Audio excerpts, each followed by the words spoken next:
আসসালামু আলাইকুম ওয়া রাহমাতুল্লাহি ওয়া বারাকাতুহু। আমি সামিয়ন খাতুন এবং আমার সহপাঠীর নাম ইয়াসমিন খাতুন।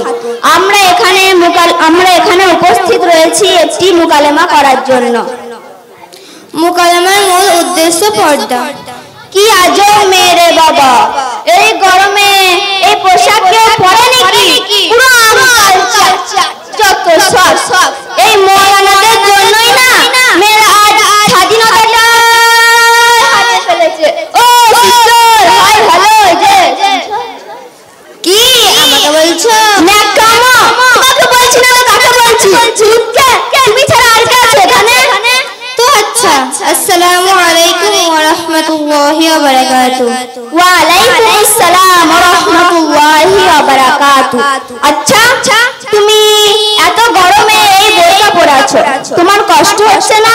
তোমাকে দেখে তো পুরো আমি অবাক হয়ে যাচ্ছি। না না বোন, কষ্ট হবে কেন? আল্লাহ তাআলার নির্দেশ মানতে কোনো কষ্ট হয় না। তুমি সত্যি বলছো? তোমার কোনো কষ্ট হচ্ছে না? না বোন, ছোটবেলা থেকেই পর্দা করে আসছি। তাছাড়া জাহান্নামকে ভয় করি। পর্দা না করলে যে জাহান্নামের আগুনে পুড়তে হবে। আর রাখো তোমার পর্দা, তাছাড়া এই খোলামেলায় বেশ ভালো আছি। আর জানো তো, আজকের যুগের মেয়ে না শুধু পর্দা পর্দা আর পর্দা।